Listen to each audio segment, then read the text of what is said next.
अस्सलाम वालेकुम दोस्तों, Syed Rashid Hussain advocate high court एक दफ़ा फिर आप दोस्तों से मुखातिब हूँ।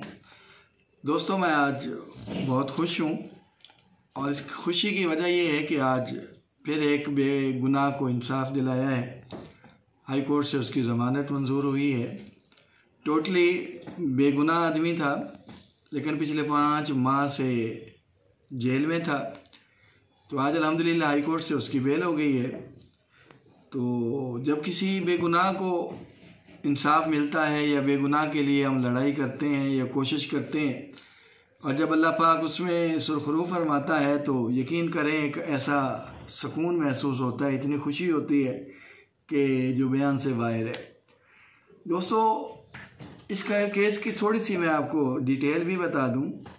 हमारे यहाँ मसला ये है कि हम हर अच्छे काम को, अच्छे लॉज को हम लोग उसका उलट करने में माहिर हैं और उससे नाजायज़ फ़ायदा उठाने में हम लोग जो हैं वो माहिर हैं। यहाँ पे बच्चियों के जब रेप हुए, मासूम ज़ैनब का हुआ और ऐसी मिसालें हैं, तो उस पर ज़ाहिर है कानून ने सख्त एक्शन लिया और लेना भी चाहिए था। ऐसे दरिंदों को निशान इबरत बनाना चाहिए।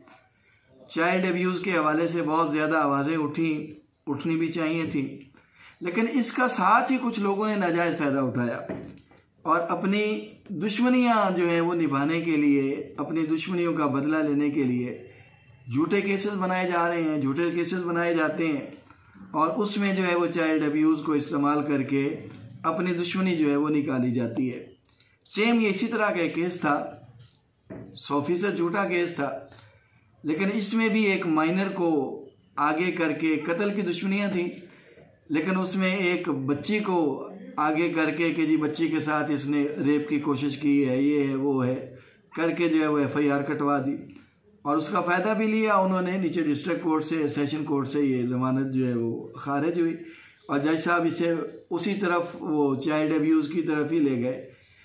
लेकिन हम हाई कोर्ट में आए और आज अल्हम्दुलिल्लाह हाई कोर्ट में वो आदमी जो कि 5 बच्चों का बाप है, इंतहाई शरीफ आदमी है, कोई उसका क्रिमिनल रिकॉर्ड नहीं है और 100% झूठा केस था, वो बेचारा 5 माह से वो अंदर था। हाई कोर्ट ने उसकी ज़मानत ले ली है। तो बहुत खुशी की बात है कि एक बंदा जो नाजायज़ तौर पे गलत मुकदमे में 5 माह से अंदर था, अब वो कम से कम ईद जो है वो अपने बच्चों के साथ मना सकेगा। और इस झूठे केस की वजह से उसका ख़ानदान, उसकी फैमिली सारी दरबदर हो गए। छोटे छोटे बच्चे जो हैं वो इंतहाई नाजुक हालात से वो गुज़र रहे थे। तो आज अल्हम्दुलिल्लाह उसकी जो है वो ज़मानत हो गई। बहुत खुशी महसूस हो रही है। दोस्तों, मेरा शुरू से ही ये तरीक़ाकार है और मैंने इसको कोशिश की है इस पे कायम रहने की कि मैं सिलेक्टिव केसेस लेता हूँ, सिलेक्टिव केसेस में अपनी जान मारता हूँ, कोशिश करता हूँ कोई गलत केस ना लिया जाए, अच्छे केस लिए जाएं, सही लिए जाएं, जो जिसमें नाजायज़ तौर पे लोगों को मुलव्वस किया जाता है। हमारे यहाँ आपको पता है आम चीज़ें हैं, तो वो लेके फिर उस पर कोशिश करता हूँ। अल्लाह पाक उसमें मदद भी फरमाता है और रिज़ल्ट भी मिलता है। सेम इसी तरह का एक केस जो है वो 1 हफ़्ता पहले वो भी झूठा था, F3 उसमें लगी हुई थी और डॉक्टर से मिल के जो है वो मेडिकल बनवाया गया और उसमें बंदे को नाजायज़ तौर पे मुलव्वस किया गया। लेकिन वो भी अल्हम्दुलिल्लाह हाई कोर्ट से हमारी जो है वो प्री अरेस्ट अल्हम्दुलिल्लाह उसमें वो हमारी मंजूर हो गई। तो कोशिश होती है और जब अल्लाह पाक रिज़ल्ट देता है तो यकीन जानिए खुशी भी होती है। तो आप कहेंगे कि इस तरह तो हर बंदा कहता है कि मैं जो है बेगुनाह हूँ, मैंने जुर्म नहीं किया। जी बिल्कुल, हर बंदा ऐसे ही कहता है, लेकिन एक प्रोफेशनल वकील जो है वो 90% उसे पता चल जाता है कि ये झूठा केस है या ये बंदा इसमें इन्वॉल्व है। अगर वो पता करना चाहें तो ये आराम से एक प्रोफेशनल वकील को पता चल जाता है। तो आज तक कोशिश यही की है कि मेरिट पे केस लिया जाए, फिर उस पर जान लड़ाई जाए, उसमें मेहनत की जाए। तो अल्लाह पाक जो है उसमें अल्हम्दुलिल्लाह अल्लाह पाक की मदद भी शामिल हाल हो जाती है जब आपकी नीयत ठीक हो। 2 चीज़ें होती हैं, नंबर 1 आपकी नीयत हो, नंबर 2 आप में काम करने की सलाहियत हो। दोनों चीज़ें हों, अल्लाह पाक ज़रूर मदद फरमाते हैं। और जब ऐसे फैसले आते हैं जिसमें कि बेगुनाह को रिहाई मिलती है या उसे इंसाफ मिलता है या हकदार को उसका हक मिलता है, तो यकीन करें क्लाइंट से ज़्यादा हमें खुशी होती है, एक दिली सुकून होता है, एक दिली मसरत होती है और लगता है कि हमने जिस मकसद के लिए इस शोबे को ज्वाइन किया था अल्लाह पाक उसमें हमें कामयाब कर रहे हैं। तो एक ख़बर आज आपके साथ और शेयर करनी है कि चीफ़ जस्टिस साहब जो हैं उन्होंने जजेस मैटर, जो जजेस का ख़त था उस पर समोटो ले लिया है। देर आए दुरुस्त आए, ये बहुत पहले ले लेना चाहिए था, लेकिन चलो ले शुक्र है ले तो ये नोटिस हो गया है और 7 जजेस जो हैं वो कल बुध के रोज़ इसकी समाअत करेंगे।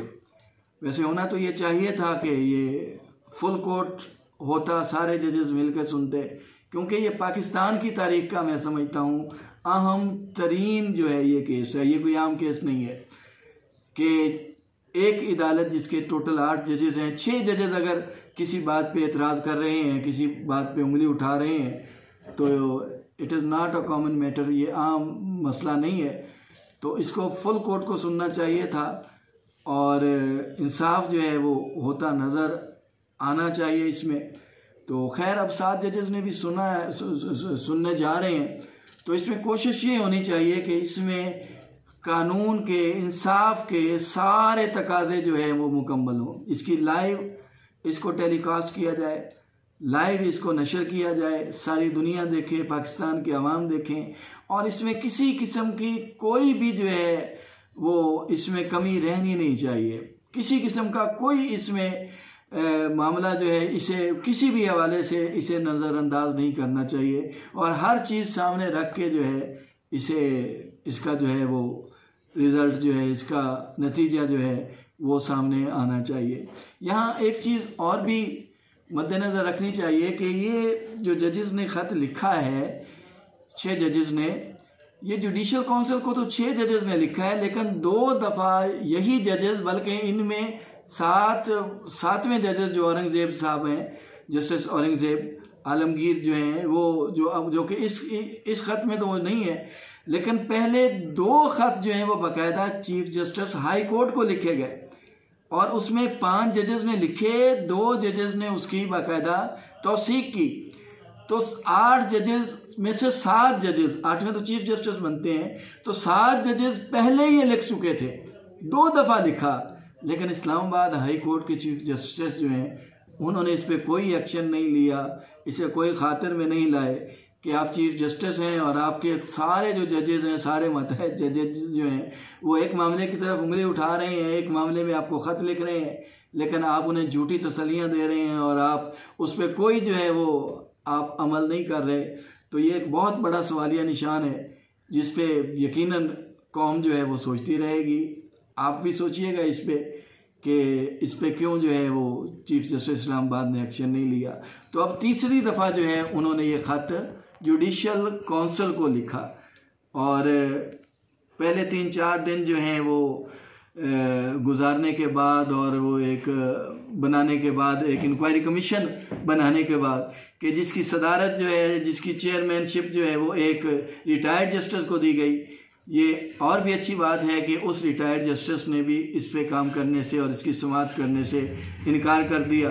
तो अब जो है बाकायदा चीफ जस्टिस ऑफ पाकिस्तान ने इसका नोटिस लिया है, तो बहुत पहले ले लेना चाहिए था, लेकिन खैर अब भी अगर लिया है तो यही गुजारिश है कि इसमें कोई कमी जो है वो रहनी नहीं चाहिए। ये ऐसा मसला है, ये आपके ही मातहत जजेस हैं जिनके साथ ये मामला हुआ है और घर का सरबराह जो है वो अगर अपने घर के जो अफराद हैं उन्हीं के हकूक़ की हिफाजत ना कर सके तो फिर उसकी सरबराही जो है वो मेरा ख्याल है वो एक क्वेश्चन मार्क बन जाती है।